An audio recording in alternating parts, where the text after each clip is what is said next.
Assalamualaikum warahmatullahi wabarakatuh. Dari penjelasan tadi mengingat dari innalillahi wa inna ilaihi raji'un, terus biar kita tidak singgah di alam arwah, langsung pada Allah. Ini bagaimana Gus? Itu yang pertama. Yang kedua, dari zikir apa yang sudah dijelaskan Gus tadi, biar kita tidak menjadi korban, ini harus ada zikrul asrar, kan gitu Gus. Dan untuk menjalankan zikir ini Gus, biar saya utamanya dan semua jamaah ini biar jelas bagaimana zikrul asrar ini, bagaimana biar kita tidak menjadi korban. Demikian. Assalamualaikum warahmatullahi wabarakatuh. Waalaikumsalam warahmatullahi wabarakatuh. Proses sangkan paraning tumati atau wa inna ilahi roji'un itu dos pundi, bagaimana supaya kita itu bisa sampak terhadap wa inna ilaihi maring Allah roji'un, kembali dengan benar. Ngeten Pak, sudah menjadi sunatullah kita manusia saat di dunia itu berlumuran kesenangan duniawi. Sudah menjadi sunnatullah, roh ketika di dunia itu awalnya bersukaria dengan kesenangan duniawi. Tetapi Allah juga mengingatkan terhadap kita pada hari di mana kita diwajibkan untuk wa inna ilaihi roji'un. Artinya kita diingatkan Allah untuk lekas kembali. Sebelum wa inna ilaihi roji'un secara fisik, secara ruh itu sudah ditegur Pak kita. Muhammad wad'u ila rabbika, ajaan Muhammad, umatmu itu ndang balik nang pangeranmu, lekas ajaan kembali ke Tuhanmu. Akhirnya dengan wahyu inti yang terakhir inilah yang dirasa berat mungguh para rasul untuk menyampaikan terhadap umat yang intinya mengajak kembali pada Allah. Tetap ini diajarkan, walaupun beratnya bagaimanapun tetap disampaikan oleh baginda Rasul. Makanya saya mohon maaf tidak sarujuk dengan satu makalah yang mengatakan bahwasanya Rasulullah tidak pernah mengajarkan ilmu hakikat. Mohon maaf nih, bukannya aku menyalahkan jenengan, saya tidak sarujuk. Memang mana hadis yang menuangkan tentang masalah itu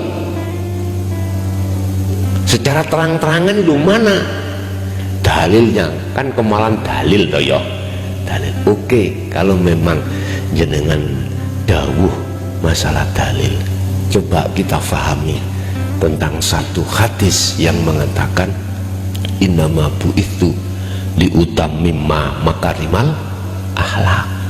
Aku tidak diutus Allah ke bumi kecuali menyempurnakan akhlak. Artinya akhlak secara jasmani, akhlak secara rohani, akhlak secara syariah, akhlak secara hakikat. Itulah akhlak istimaiyah dan akhlak ilahiyah. Mana tafsir yang mengungkap hal itu? Oke, nek jenengan pingin tahu gudangi tafsir kabeh baik al-hadis maupun Al-Qur'anul Karim, tolong bukaan ning gone Al-Qur'anul Qadim. Ketemu nih nggone surat Al-Imran ayat 7. Wa ma ta'wilahu illallah. Di situ ada maksud takwil, pengertian secara muhakamah dan mutasabihat. Yang mutasabihat ini perkara sing ghaibiyah. Kanggo siapa ghaibiyah? Kanggo buat kita yang masih ada di nurul iman. Bagi kita yang masih ada di nurul iman, Allah mesti ghaib, Pak. Allah ghaib. Allah samar buat kita. Mana Allah? Nggak ada. Nggih?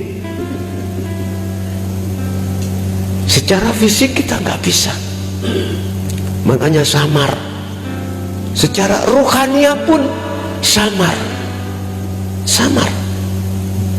Padahal mohon maaf, kan sudah dikatakan tadi al-hadid huwal awwalu wal akhiru wal zahiru wal batin. Nyata sudah. Wa qala aidan wa nahnu aqrabu ilaihi min hablil warid. Allah menggunakan wa nahnu, gak ana. Nahnu berarti kita, Pak. Kita berarti banyak. Berarti Allah banyak. Wa nahnu utawi kita iku aqrabu luwih idek min hablil warid ilahi min hablil warid. Bapak Ibu nyuwun sewu, Allah sok kadang ning Quran iku memakai kalimat nahnu, kita, tapi tutup maksudnya Allah banyak. Ngoten lho nggih. Iku ya apa pengertiane? Wis ta jenengan nek mboten mlebet dateng tasawuf niki mboten paham. Kula mawon nate takon nang Mbah Khozin Pondok Ringin Agung. Takok, kula niki nyene niku ngecemes Pak biyen niku, Pak. Nek gak paham wis kok padahal gak oleh, tidak boleh tanya. Makanya kula nek mari ngaji wis biasa takon tanya jawab iku ngoten. Masalah kula nate ngalami kebingungan kados jenengan. Tidak pernah dikasih waktu untuk tanya, tapi tanya sendiri babala suul adab. Mbah, Gusti Allah iku sing piye, Mbah, wujude? Kula niki dipisui, Pak. Pisuan Surabaya niku lho. DONCOK. Ngoten.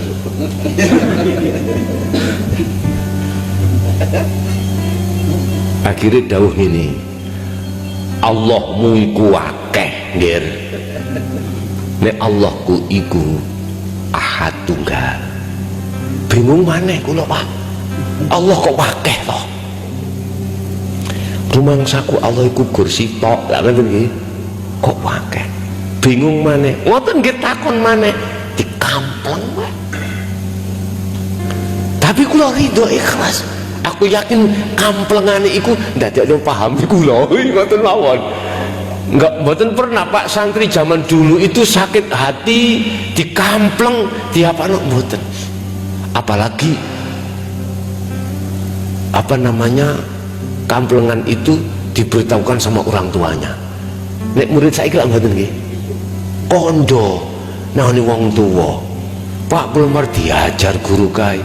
Guru wong tuane ya moro Pak nggih ya. Nek orang dulu Pak, setahu saya abah kula zaman kula ngaji siir tidak niku Pak. Nek sampak ngomong wong tua malah nambahi Pak. Nggih. Malah dikaplok. Malah disuruh pukul. Nggih, dipukul lagi.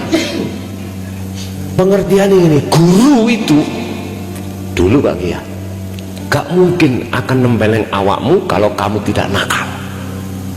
Gak mungkin. Jadi yang perlu ditambahi kamu ini. Padahal kita kan maksudnya pastes bolo lah gitu ya.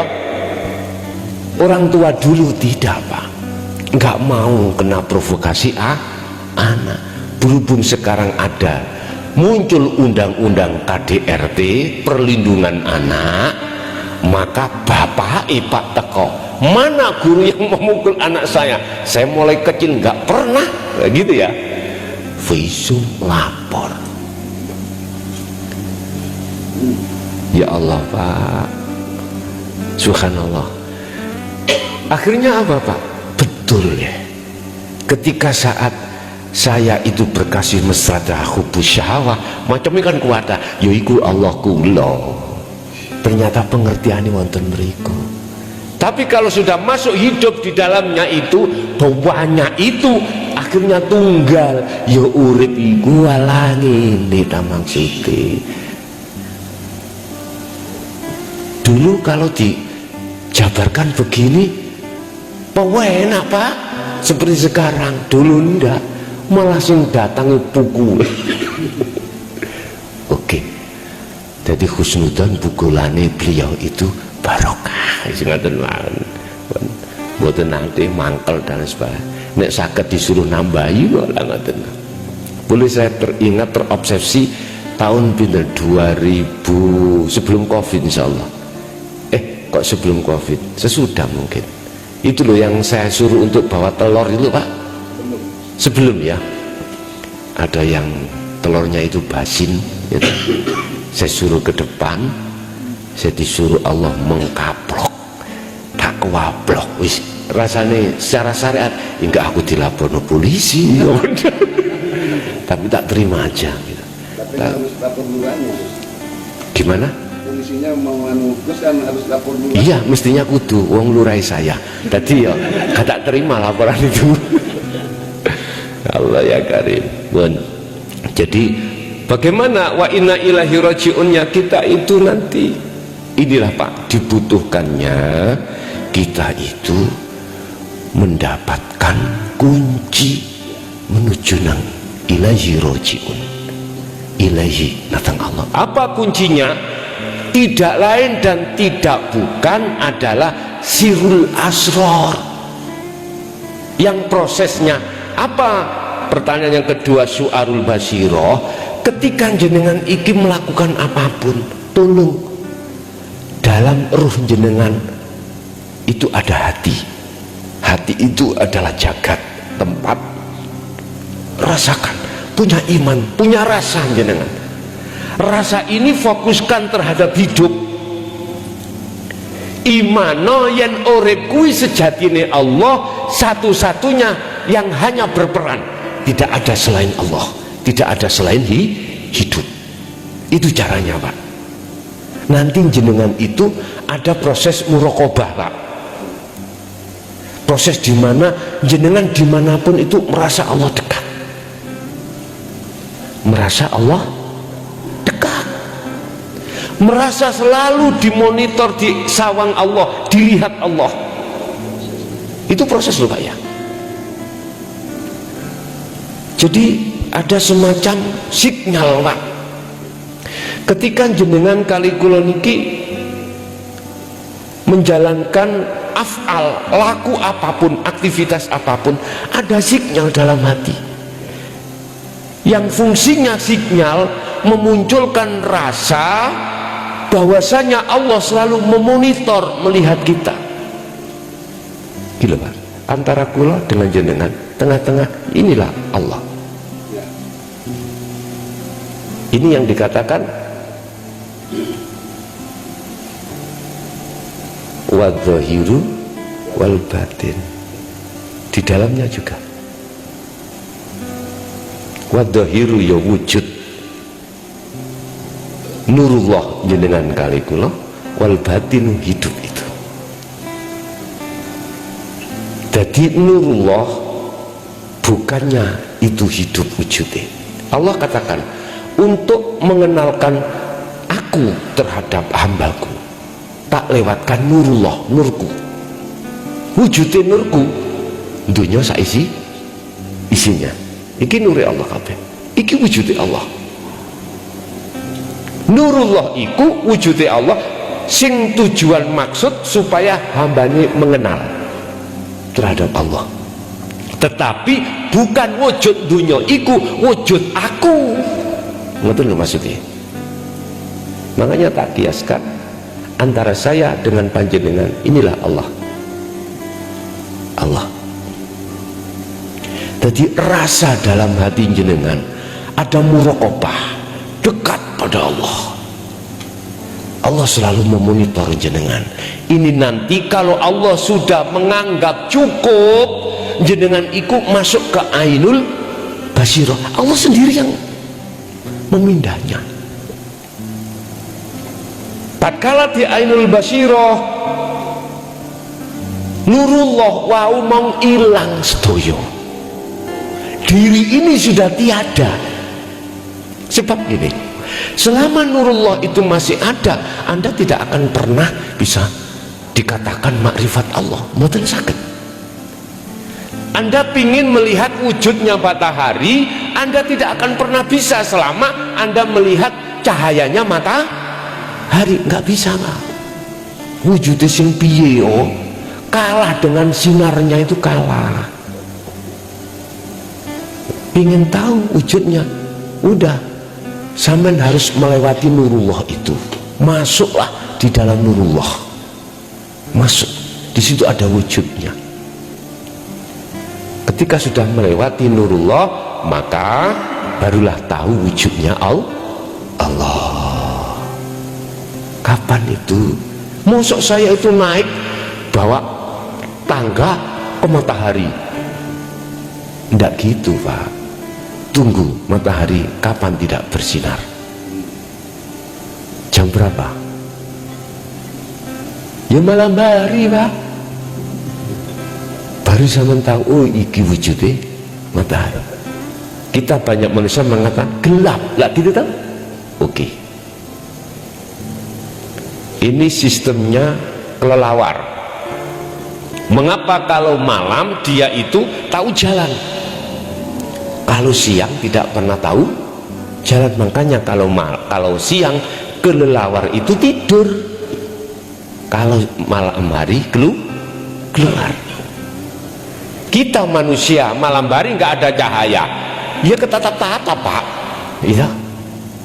Artinya gini, siapapun hati manusia, jikalau masih terang nurullah, berarti hubus syahwat, jangan harap tahu Allah.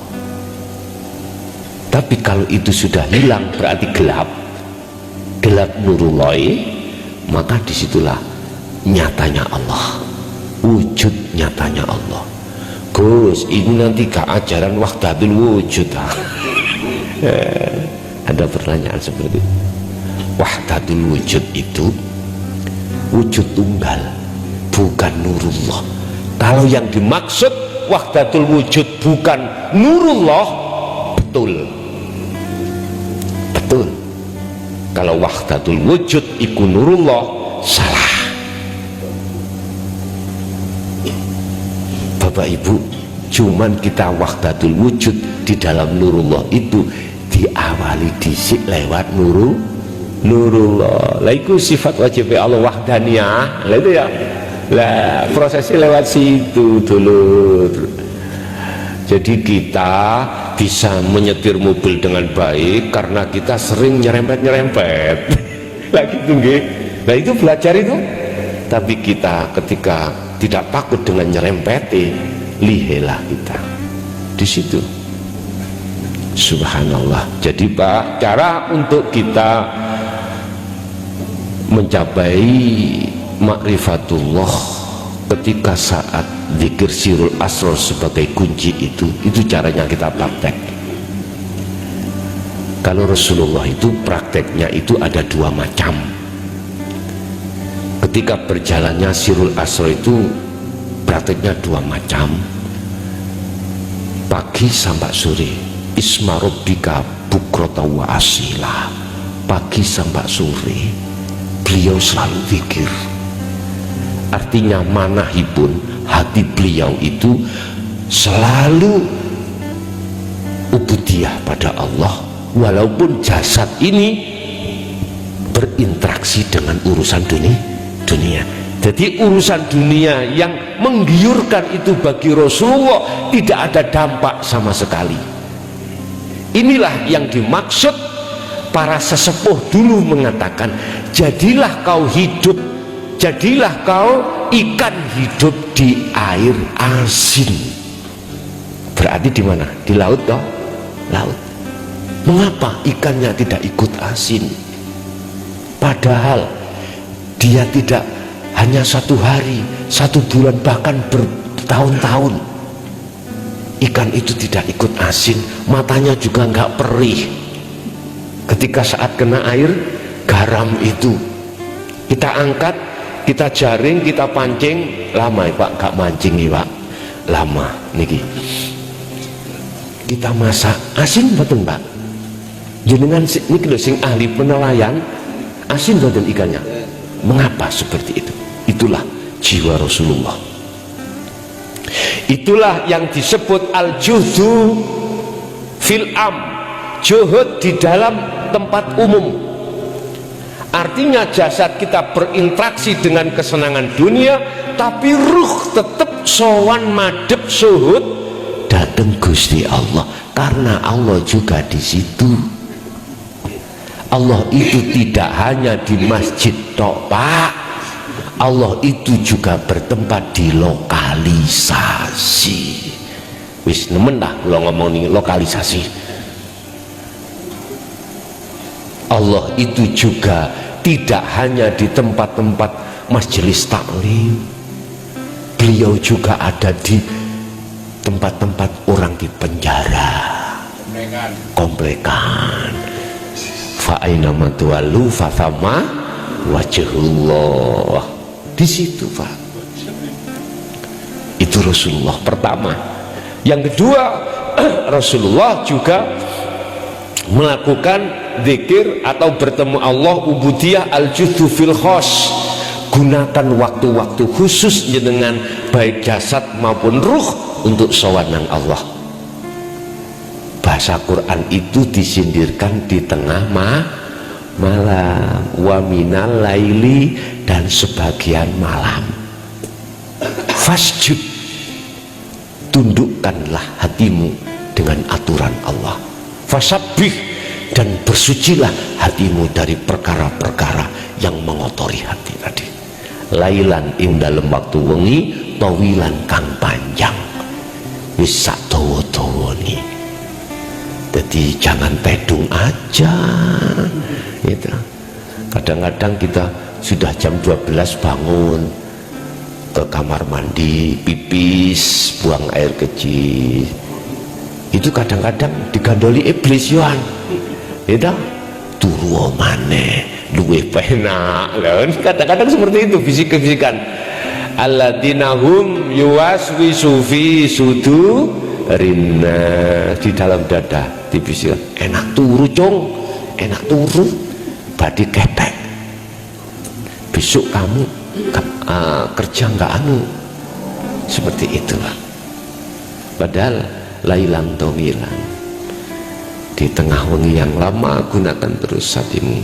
Tapi nggih mohon maaf, ketika jenengan kali kula, ketika uzlah khusus iki, mohon dicatat ini, rentan jenengan iki ditarik Allah di dalam alam mukasyafah, karena khusus sak rohnya, sak jasadnya. Lah inilah Rasulullah ketika Isra Mi'raj itu khilafaini, 2 khilaf, 2 makol. Ada yang berpendapat beliau oleh Isra Mi'raj itu biruhin fakot, rohnya saja. Ada yang berpendapat ulama seperti itu. Pendapat yang kedua, ma'a jasadihi, sak jasati. Wis sing wis babah khilaf, sing penting mi'raj wis ngoten mawon gitu. Sami to kalih ceritanya Nabi Yunus khilaf. Nabi Yunus diuntal ikan, ada yang mengatakan ikan hiu ya, ikan paus, ikan lomba-lomba, wis gak usah khilaf, sing penting iwake gede. Ngono ya.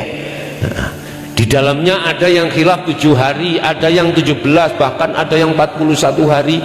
Wis gak usah khilaf, yang penting suwi lama. Berarti kita harus lama Pak ya, kita untuk uzlah terhadap Allah lama. Loh, di situ kita rentan dimasukkan alam mukasyafah. Bagaimana kita sekiranya tidak menjadi korban berikutnya? Hanya satu kuncinya, pegang teguh zikir sirul asr. Sebab zikir sirul asr itu menekan ruh hanya beriman pada Allah, menekan ruh supaya melihat hanya hidup. Ketemu alam malakut wis gak ndelok malaikat makhluk tapi Allah. Ketemu iblis juga begitu, sama. Ketemu para kekasih Allah juga sama. Udah, akhirnya jenengan iki di situ disebut kasab maknawi. Tapi satu hal, bisa uga jenengan diweni hadiah walaupun gak gelem disesal-sesalno. Tapi Allah punya maksud itu. Ada jawabannya. Pernah ku katakan, tahun 2025 ada apa? Sampai Allah berpesan, sungguh laksanakan uzlah ini, makrifatkanlah dirimu sebelum sampai tahun 2025. Ada apa? Ikut disesal-sesalno Allah. Aku gak mau dulur melok ae. Ibaratnya ketek nyun sewu, ketek tahu ketek nggih? Ketek monyet nih lho. Wis kata oleh melok saking nuruti melu. Ternyata ada jawabannya. Apa jawabannya? Musuhnya monyet ini apa? Musuhnya monyet itu apa, Pak? Yang bisa dikalahkan monyet? Anoman niku lho cara dosa mungko. Pasti aku ketemu dosa mungko. Yang mengalahkan dosa mungko adalah anoman. Jadi dosa mungko itu ketika ada di lembah atau gunung Siem ya, leres ya? Gunung Siem itu karena kan ada arak itu Pak, podo minuman arak, orang sama mabuk. Artinya banyak manusia yang mabuk duniawi ya. Lali anak tidak tahu saudara, namanya politik, tendang aja. Sebab kalau aku nggak bunuh, aku yang kau bunuh, itu politik ya. Dalam dunia politik Pak Nyun Sewu, saling jegal menjegal. Karena ini kursi jabatan, saya tidak pandang saudara, tak bunuh. Karena kalau nggak saya bunuh, aku yang dibunuh. Itulah politik. Udah mabuk dengan arak, wis. Akhirnya apa? Anoman itu yang turun. Saya tahu akhirnya dia itu diperangi, gelundung mulai gunung Siem sampai ke bumi. Akhirnya merentul ya, namanya merentul akhirnya wujudlah jenis namanya pohon, itu kuburan nggak Pak? Pohon sing merentul ya, kuburan mutu kembangi sembujo. Iku bentuke apa jenenge dosa muka. Adi 10 warnane nggo raine jumlahe 10. Adi perentul jumlah 10. Adi kalahe dosa muka iku dengan anoman. Aku yakin anoman kok diselip-selipno ae mergae musuh dosa muka. Jadi cara saya jawab ngono seperti itu. Ada apa? Seperti itu. Wallahu a'lam. Just tinggal menunggu waktu aja. Makanya mengapa Allah terus menyelipkan saya?